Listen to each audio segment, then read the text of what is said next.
Alhamdulillah, bersyukur kita sambung lagi ya. Jadi di Malaysia khususnya penjualan untuk madu asli ni sangat-sangat tinggi. Keluar macam mana pun habis, selalunya habis. Sebab apa?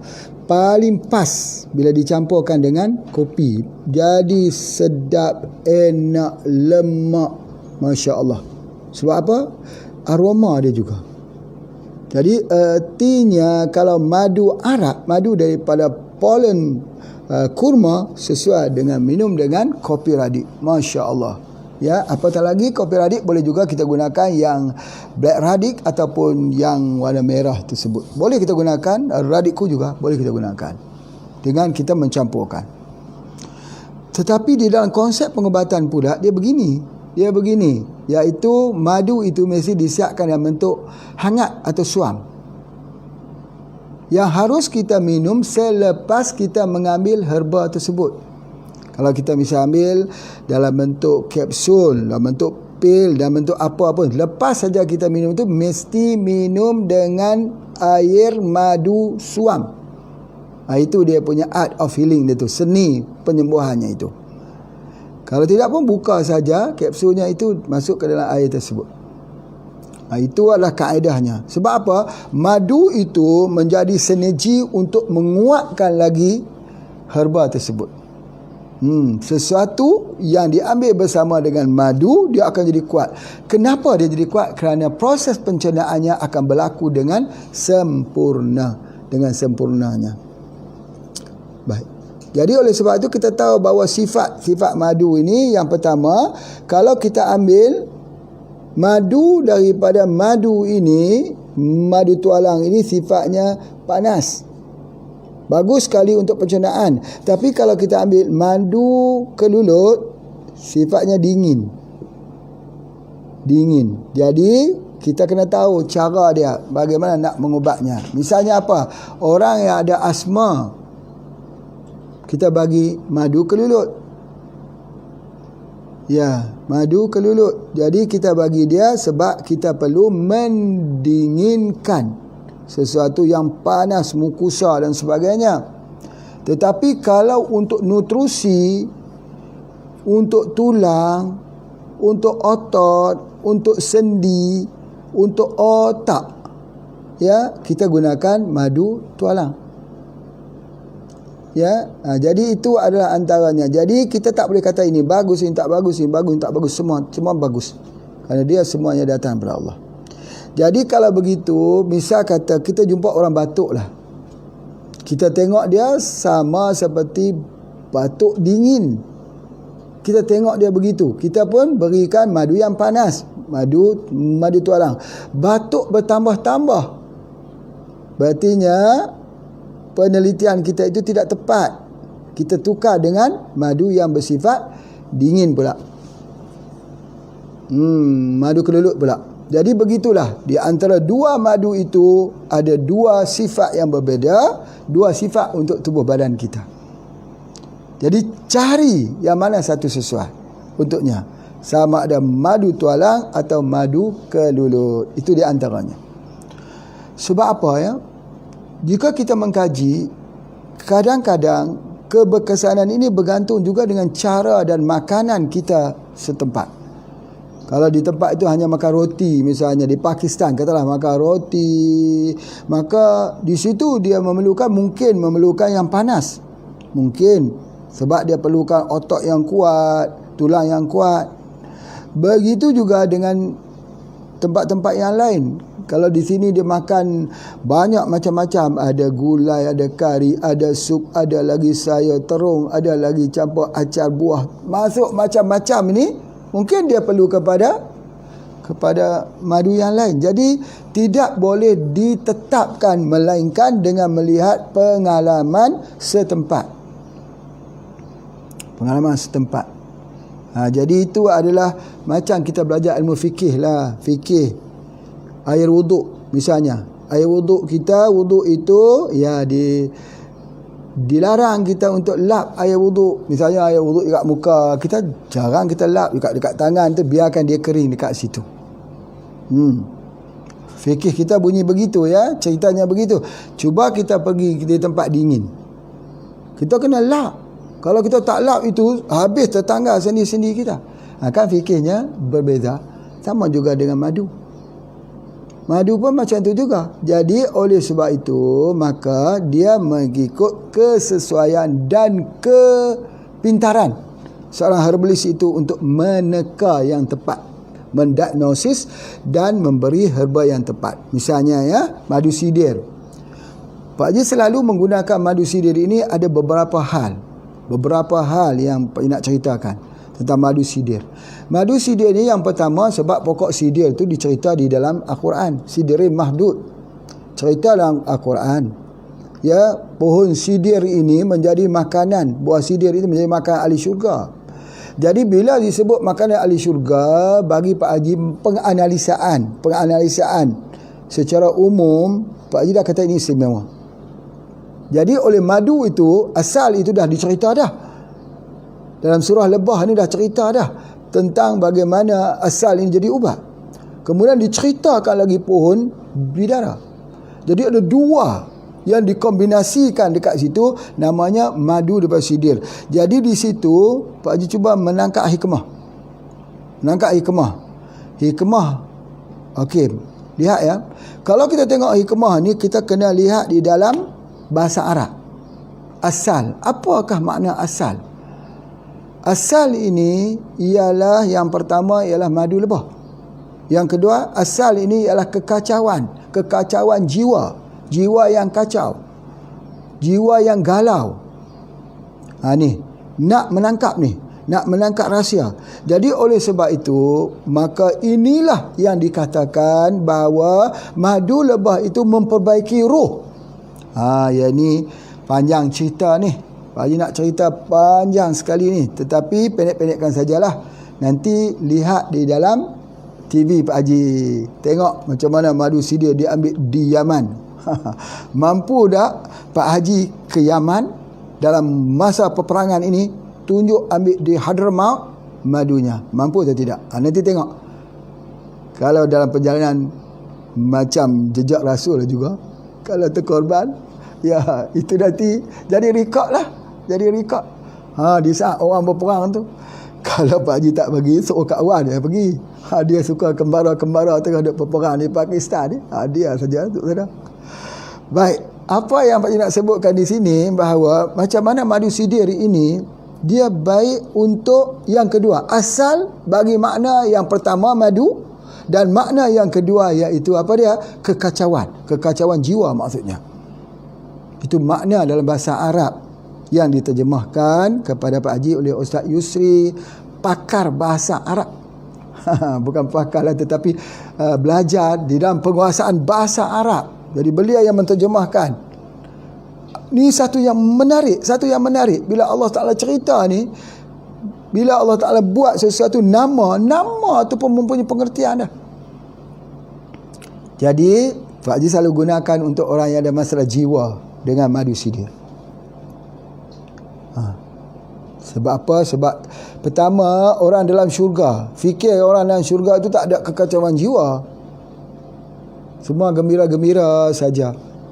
Syurga dihias-hias lagi, dihias-hias indah lagi. Kerana nak ada perarakan besar daripada langit. Jibril bersama dengan seluruh para malaikat turun ke bumi. Allahu Akbar. Malaikat-malaikat yang turun ke bumi bersama dengan Jibril, perarakan besar-besaran, macet langit. Kalau kita katakan orang yang balik kampung tu, orang yang balik kampung di perayaan raya ataupun macet jalannya itu, mudik, bahasa Indonesia panggil mudik, balik kampung. Pak Haji pernah daripada Kuala Lumpur nak balik ke sini 12 jam. Jadi di situlah itu perarakan besar-besar balik kampung, mudik. Tapi ini bukan mudik, ini adalah Lailatul Qadar. Turun para malaikat. Allahu Akbar. Kita semua harap kita dapat Lailatul Qadar.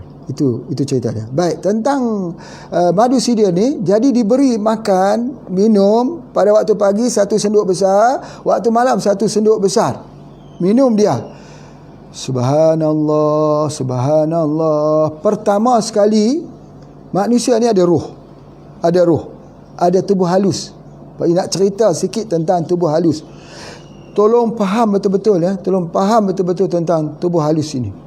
Tubuh halus ini kita tidak boleh lihat. Kita boleh rasa. Aku tak sihat. Pergi jumpa doktor, dia semua sihat. Aku tak sihat. Atau orang itu mengalami masalah sakit. Sakit di atas sakit, SLE, Systemic Lupus. Sakit atas sakit. Sakit ginjal, sakit di kulitnya, dia radang, jadi dingin di tubuh badannya itu, makin kurus. Penyakit kanser, sakit di atas sakit. Berlapis-lapis kesakitan tu. Kalau berlaku berlapis-lapis kesakitan itu, menandakan bahawa sakit di dalam tubuh halus. Tubuh halus yang sakit. Macam mana tubuh halus yang sakit? Jadi pertama sekali cara nak mengubatnya ialah ubah diet. Ubah diet. Apa dia? Tak boleh makan makanan yang bergoreng dengan goreng minyak. Tak boleh. Tak boleh makan makanan yang berproses. Selama berapa? 2 tahun. Dia hanya boleh makan makanan rebus saja. Makanan rebus. Ikan rebus. Makan dengan nasi putih. Apa juga? Sayur rebus. Rebus boleh. Itu dia antara sayur, air dan juga sebagainya, ulam-ulaman sebagainya. Jadi sebab apa? Sebab dia tak mau tubuh badannya itu merosakkan roh halus itu, tubuh halus itu. Dia berlapis-lapis. Kalau dia ubah begitu, diikuti dengan minuman air. Yang ni Pak Haji belajar ni, minuman air yang betul. Minuman air betul mesti ambil air gunung. Ni ceritanya nak ambil air gunung Jerai kah Pak Haji? Bukan. Kalau duduk di Merapi, ambil air gunung Merapi. Dihidra itu berapa banyak penyakit jiwa orang gila minum air dihidra sembuh berapa banyak. Mereka yang nak ambil itu minum saja, maintain darah tinggi, kencing manis, maintain, kanser makin hilang. Air gunung, kena ambil air gunung. Kenapa air gunung? Kenapa tak boleh ambil air daripada keran, air pipe biasa, air daripada pemerintah, air daripada JKR? Kenapa? Tak boleh. Dia kena ambil air gunung. Air gunung air yang special. Kerana air gunung ni keluar daripada akar-akar kayu, berbagai jenis akar kayu, ribuan akar kayu yang dia lalui. Ribuan. Bukan satu akar kayu. Subhanallah, daripada puncak bukit itu dia turun menyelinap di bawah filter-filter tanah-tanah itu, kena akar kayu ni, terus sampai ke bawah dia keluar. Masya Allah. Namanya air akar kayu, tapi bukan rebus. Bukan air yang direbus. Dan air itu tak boleh masak. Tak boleh masak. Tak boleh masak kan nanti ada bakteria. Subhanallah. Bakteria itu bakteria yang bersahabat dengan tubuh badan kita.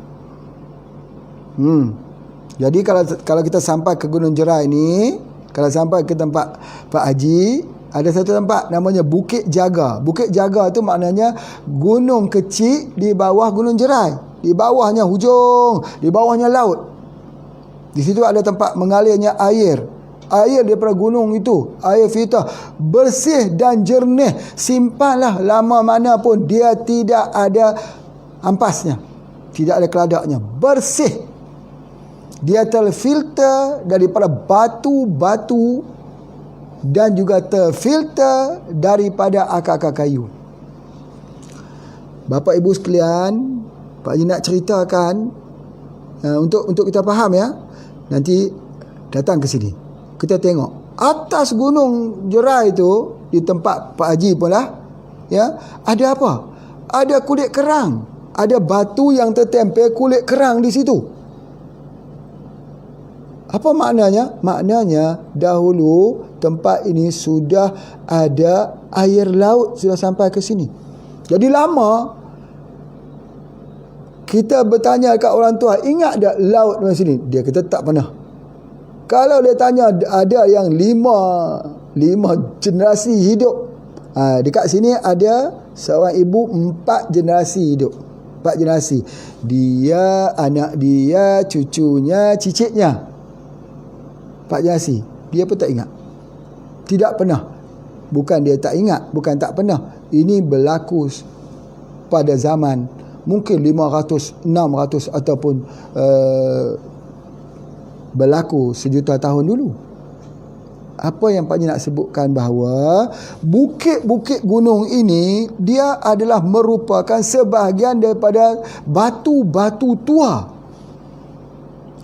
Pak Haji tak sama dengan Ummul Qura, tidak. Tetapi Pak Haji nak mengambil persamaan di sudut tua. Ummul Qura, Mekah itu batu-batu tua.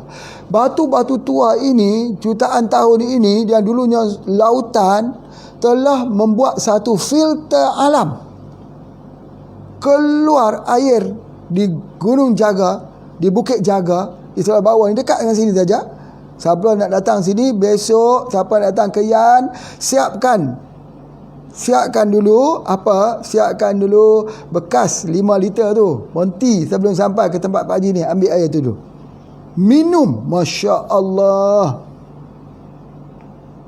kanser hilang, penyakit-penyakit hilang, darah tinggi hilang, penyakit kencing manis hilang, dengan hanya air daripada filter tanah yang berjuta tahun ini. Subhanallah. Daripada situlah air akar kayu itulah yang diambil minum bersama dengan herba-herba kita yang ada ni. Sebab tu Masya Allah, Pak Haji bukan nak iklan ya, bukan nak iklan. Pak Haji nak sebutkan di sini ramai kita membuat perawatan gratis kepada orang kampung. Subhanallah. Isu yang pertama yang banyak berjumpa dengan Pak Haji, dia kata saya sakit kepala. Saya sakit kepala Pak Haji. Sakit kuat. Pak Haji cuma bagi pertama air Gunung Jerai 5 liter, bawa balik. Lepas tu Pak Haji bagi kapsul Bajakah 6 kapsul, ambil bawa pulang. Mereka makan. Pak Haji kata 6 hari lagi, 7 hari lagi datang semula. Biiznillah sampai sekarang hampir 99% sembuh dengan izin Allah. Pasal apa? Herba betul-betul efektif. Air yang diminum tu cukup banyak. Sebab 5 liter yang Pak Haji bagi tu dipesan minum 1 hari 1 liter. Kalau tak pesan begitu, dia tak minum 1 hari 1 liter. Tak cukup air. Air yang dia minum pula air akar kayu. Allahu Akbar. Tambah dengan ambil dengan herba. Begitulah dengan madu lebah. Madu lebah itu pun macam tu juga. Dia katalis. Jadi sebab itu ketika kita nak cadang orang ambil ubat herba, pesan dekat dia madu lebah, jangan lupa ya. Tapi kalau jenis kejiwaan, madu lebahnya apa? Madu lebahnya ialah madu sidir. Madu sidir. Banyak Pak Haji rawat tentang masalah hormon. Entahlah, mungkin kerana Allah Ta'ala makbul, kerana Pak Haji ni percaya sungguh-sungguh. Kalau orang kata sembuh, insya-Allah sembuh. Insya-Allah tu bukan insya-Allah sebab nak jual barang, bukan. Insya-Allah tu insya-Allah percaya sungguh-sungguh. Sebab apa? Bila dia tanya itu, Pak Haji terus ingat ucapan Nabi, benarlah Allah. Allah tu benar.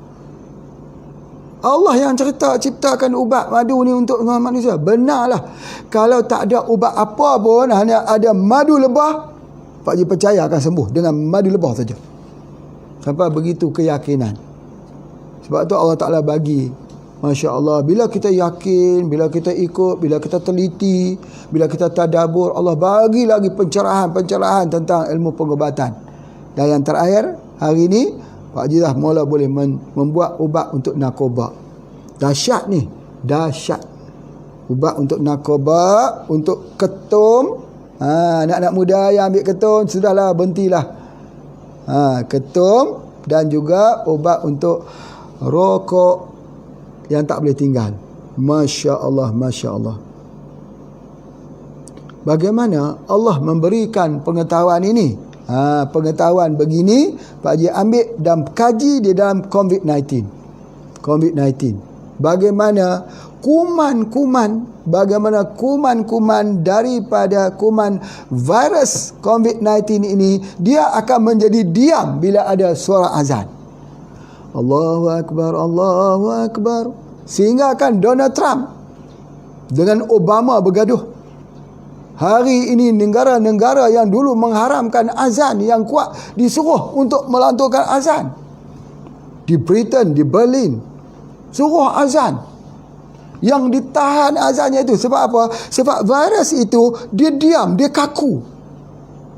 Dulu mungkin kita tidak alert ketika seorang daripada peneliti daripada Jepang membuktikan bila dibaca ayat Quran, molekul-molekul dalam air itu menjadi indah, tersusun. Kalau dibagi dengan bunyi muzik, dia pecah. Di situ Pak Haji menyambar beberapa rahsia. Yang pertamanya, di dalam air yang nak minum itu mesti ada suara azan, getaran daripada Al-Quran. Getaran Al-Quran apa dah? Kita baca Quran kah? Kita baca wirid Al-Maksurat lah. Kalau yang tempat kita wirid Al-Maksurat, getaran Al-Maksurat itu. Getaran Al-Maksurat itu yang pertama sekali. Yang kedua, apa dia? Yang kedua, kita memasukkan ada satu lagi, iaitu unsur ilahiyahnya itu, iaitu air Zam-Zam. Air Zam-Zam ini dia berjaya untuk membetulkan struktur air yang lain bila ianya dicampur dengan bantuan gelombang.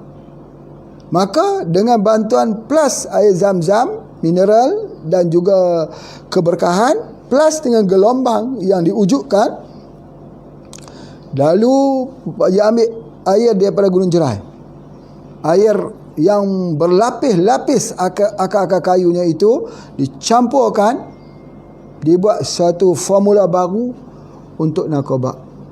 Soalannya nanti ada orang bertanya, macam mana Pak Haji boleh yakin dia boleh sembuh sedangkan dia baru dibuat? Inilah dia yang Pak Haji sebutkan ya, bahawa kita itu buka mata dulu sebelum datang cahaya. Sebab perkara-perkara macam ni kita tak boleh terang. Dia tak ada ujian klinikal. Dia tak akan uji dekat tikus. Dia tak akan cari tikus yang ada narkoba pula. Mana ada tikus narkoba sebagainya. Dia tak boleh uji kepada, tidak ada ujian. Tetapi ujian itu konkret di dalam sebuah ilmu yang Allah bagi. Allah bagi. Baik. Macam mana nak jelaskan ilmu ni? Macam mana nak jelaskan? Misalnya sebagai contoh. Sebagai contoh, kita lihat pada alam. Lihat pada alam ni namanya tadabbur.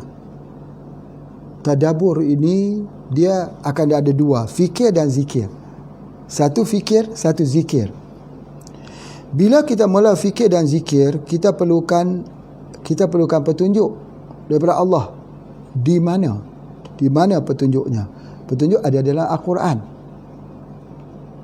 Bila kita membaca Al-Quran, kita akan menemui Allah menjawab pertanyaan kita tu. Sebab itu Syed Qutb mengatakan bahawa Al-Quran tu hidup. Dia jawab. Bapa ibu sekalian, cuba bapa ibu melatih diri bapa, ada permasalahan, buka Quran. Pasti di mana juga halaman yang bapa buka, pasti ada jawapan di situ. Biasakan. Apa juga problem? Apa? Misal kata wang kita hilang. Katalah wang kita hilang. Buka Al-Quran, baca Al-Quran itu, ya, kemudian tengok maknanya. Buka, kita lihat. Bukalah di mana pun. Dalam satu muka itu, satu halaman itu, pasti ada jawapan. Itu diamalkan setiap hari. Diamalkan sampai bapa ibu tak boleh lepas Al-Quran. Tak boleh lepas Al-Quran. Sebab apa? Sebab problem kita ada setiap hari. Problem kita ada setiap hari. Di mana-mana semua ada. Kita ada problem. Ya, kita nak tanam padi, hujan. Macam mana ni hujan? Buka Al-Quran. Kita pun baca. Allah jawab terus. Kebetulankah ini dengan ayat yang kita baca dengan problem di dalam jiwa kita? Tidak ada kebetulan. Ini orang fikir dan zikir. Dia baca, Allah jawab terus. Hujan itu ketika kita sedang berfikir tentang hujan, Allah jawab di dalam Quran tersebut. Hujan itu ada menumbuhkan untuk bumi dan sebagainya, kehidupan sebagainya. Tidak ada satu problem yang tak dijawab, sehingga bapa ibu rasa takut. Gembira pun ada, takut pun ada, hibah pun ada, rasa macam Allahu Akbar. Ya Allah, kita sedang berkomunikasi, sedang mengatur bicara dengan kepada pencipta alam ini melalui Al-Quran. Al-Quran itu kalau kita baca hari ini, kefahaman dia macam ni. Besok baca lagi, fahaman dia begini. Dia faham lagi. Dia kefahaman di atas kefahaman, di atas kefahaman, atas kefahaman. Jadi oleh sebab itulah, asas itulah, disiplin itulah yang kita bentuk membuat POC. Kita disiplin itulah yang kita bentuk untuk buat wave. Disiplin itulah kita bentuk untuk buat SGH dan herba-herba yang lain dan kopi dan sebagainya. Jadi oleh sebab itu, maka dengan konsep disiplin itulah maka kita membuat obat untuk menghilangkan kecanduan narkoba, dadah, drug addict, daun ketum, ya, dan juga untuk kecanduan untuk orang yang ketagihan merokok dan juga untuk alkohol. Berhenti percampuran dia. Tapi kena niat bismillahirrahmanirrahim, baca suratul Fatihah, niat, dan mesti digoncang 50 kali. 50 kali di dalam air mineral. Hanya ambil sedikit saja. Ya, ambil sedikit saja. Jadi di antara itu air itu hanya 5 liter, ya, 5 liter boleh digunakan sampai 1 bulan. Kalau yang nak cepat 10 hari. Tapi kalau dia nak guna sikit-sikit boleh untuk 1 bulan. 1 bulan tu hilang ketagihannya. Lepas ini orang kejar Pak Haji. Sebab apa? Ini orang dah tak boleh jual narkoba. Biasanya macam itulah. Siapa yang menemui sesuatu yang menghalang kejahatan, dia akan dikejar. Ada yang ditembak mati, ada sebagainya. Ya, bismillah. Tidak ikhlas lah. Penemuan ini mesti disebarkan untuk menyelamatkan umat Islam. Umat Islam ramai sekali yang terdedah dekat situ. Bismillah. Kita ini adalah merupakan jihad kita, perjuangan kita, insya-Allah. Baik. Seterusnya, nak ceritakan lagi bahawa madu lebah ni dia menyembuhkan luka. Luka sama ada dibasahkan kepada kain dengan madu lebah, ditempelkan di atas tempat luka. Sama ada luka terbakar ataupun luka apa, dibasahkan dulu kain tu, lalu ditempel di situ, dibiarkan. Tak perlu dressing untuk hari yang kedua, tak perlu. Sebab tak ada kuman yang boleh hidup di dalam madu lebah, tak ada. Jadi kalau luka di atas kulit kita boleh sembuh, macam mana luka dalam perut kita? Subhanallah, juga sembuh. Tapi memang bila luka di dalam madu lebah ni ada iodin, ubat luka. Kita pun biasa kalau luka kat kulit, kita letak ubat luka, rasa perih kan. Begitu juga dalam perut. Bila kita minum, dia rasa perih. Tapi kena minum lagi. Di sinilah titik gaganya. Pak Haji nak sebut titik gaganya. Bila ambil herba, orang tu dia mengambil ubat kimia. Sudah lama ambil ubat kimia ni. Ya, sudah berkantung-kantung ubat harus dia makan. Bila dia ambil herba, dia pasti sakit. Dia kaku badan, dia ngilu, dia sakit kepala, dia keluar discharge. Itu dia kena lewati. Wajib dia melewati. Kita tidak ada jalan lain. Dia kena itu juga. Tetapi sabar. Nanti dalam masa seminggu tu dia akan makin perlahan, makin hilang dan sembuh penyakitnya. Di sini titik sembuhnya. Kebanyakan orang tinggal. Bila sudah sakit, aku rasa sakit, aku tinggal. Tak percayalah. Itu namanya direction of cure. Makan ubat, minum obat, bukan sama seperti kita minum air kosong. Air kosong memang kita tak rasa apa-apa. Tapi kalau air ada herba, ada akar-akar kayu, pasti dia akan menggigit sendi-sendi kita yang ada permasalahan tersebut. Itu yang Pak Haji nak terangkan. Disiplinnya, kita kena tahu disiplin untuk pengambilan herba ini mesti melalui satu wilayah, satu detik, satu ketika badan akan sakit. Badan akan sakit. Ambil madu lebah pun badan sakit. Ini jangan-jangan tidak baik madu lebah ni. Astaghfirullahalazim. Sebab apa kamu mengatakan tak baik? Sakit tubuh badanku. Ya Allah. Percayalah. Bila kita tak mau mengikuti disiplin ini, kita akan mengikut disiplin kimia. Makan, hilang sakit. Makan, hilang sakit. Hilang sakit atau hilang penyakit. Hilang sakit. Sapu sampah masuk di bawah kapet. Satu hari, keluar membusuk. Habis jatuh down. Stage 4. Stage 4. Jadi sebab itu, Pak Haji kalau ada orang datang stage 4, Pak Haji tak risau dia stage 4 ke, stage 3 ke, serius macam mana, Pak Haji tak risau. Cuma Pak Haji risau dia tak bersedia aja. Jadi sebab itu ketika nak memulakan pengobatan ini, Pak Haji sanggup bagikan gratis, tetapi dia kena bersiap sedia untuk sembuh. Misalnya apa dia? Breast cancer. Breast cancer ni Masya Allah, selepas Pak Haji menggunakan bajakah 100% dengan izin Allah ya, dengan izin Allah 100% sembuh. Stage 4 yang sudah pergi ke tulang belakang, tulang ini semua sudah pergi, yang sakit pada malam-malamnya sembuh dengan izin Allah. Nikmat apa lagi kita nak dustakan? Pak Haji tak menafikan, Pak Haji tak bagi tahu kata ini rahsia kepada diri Pak Haji. Pak Haji cerita pokok bajakah ini boleh ambil di mana-mana juga boleh ambil bajakah, sama ada ambil dengan Pak Haji atau ambil di tempat lain. Pak Haji tak rahsiakan ilmu ni, tetapi Pak Haji nak bagi tahu 100%. 100%. Dan ini membuat sebuah hadiah kegembiraan. Kerana Pak Haji merawat orang penyakit breast cancer ni hampir-hampir pada setiap bulan ada. Sama ada dipostkan ubat sebagainya. Semua memberikan respon positif. Respon positif. HIV, Masya Allah. Kalau kanker kita boleh kuasai, HIV boleh kita kuasai. Kalau SLE perlu ubah kepada diet, dia bersetuju untuk ubah, baru kita boleh bincang. Kalau tak bersetuju untuk ubah, makan makanan biasa juga, nasi kandar, teh tarik, makanan yang biasa juga, Pak Haji tak boleh buat apa-apa. Minta maaf. Bolehlah bagi herba, tetapi dia akan implikasi. Tetapi kalau dia ikut dengan izin Allah sembuh. Ikut dan mempunyai keberanian untuk ubah. Sihat itu indah. Sihat itu kuat. Sihat itu membuatkan kita menjadi lebih bergairah dengan hidup. Maksudnya ada semangat lah nak hidup. Itu yang Pak Haji katakan, asal itu maknanya dua, madu dan juga kekacauan jiwa. Jadi madu yang boleh digunakan untuk menghilangkan kekacauan jiwa. Itu yang kita gunakan. Masya Allah.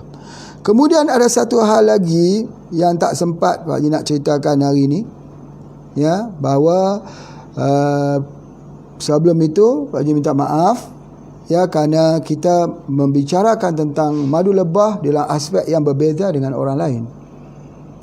Sebab kita digunakan, kita panggil applied sign. Applied sign ini ialah sign gunaan. Kita nak guna, apply madu lebah yang di-apply dalam pengobatan. Bukan berdasarkan kepada intellectual exercise, berbincang tentang bahan-bahan aktif, tapi kita pun tak guna. Pak Haji ambil setiap hari madu lebah. Macam sekarang ni Pak Haji sedang menguji satu madu lebah daripada kelulut yang diambil daripada gaharu. Sebab apa? Itu Masya Allah ya. Macam mana dia kerata daripada gaharu, baunya kita tak tahu macam mana. Dia bukan ambil pada bunga, rasanya dia ambil pada resin hitam. Namanya Royal Enzyme 6 ataupun enzim 6. Enzim kita ada 1, 2, 3, 4, 5. Dan yang terakhir Pak Haji sedang mengkaji enzim 6. Sebelum kita bagi tahu kepada orang itu untuk cuba, kita cuba dulu. Hitam. Dan dia tidak masam. Dan dia mempunyai satu kesan kalau dicampurkan ke dalam lemon yang Pak Haji lihat ya, lemon, jahe, masuk sikit gula merah, dia berkeringat sebentar aja, basah baju. Sebab apa Pak Haji masuk gula merah? Ini sedikit kalau mengakhiri. Apakah bezanya madu manuka dengan madu tualang? Kalau kita ambil madu manuka tu dengan kental dia masuk di dalam ini, kita macam boleh kita telan, dia campur sikit dengan gula merah. Bukan gula merah, gula perang. Jadi kalau kita campur dengan gula perang, dia mix tu sama seperti kita mix antara apa dia, madu dengan kopi radik. Dia jadi sedap. Dia jadi sedap dan dia baik untuk anemia, untuk orang kurang darah.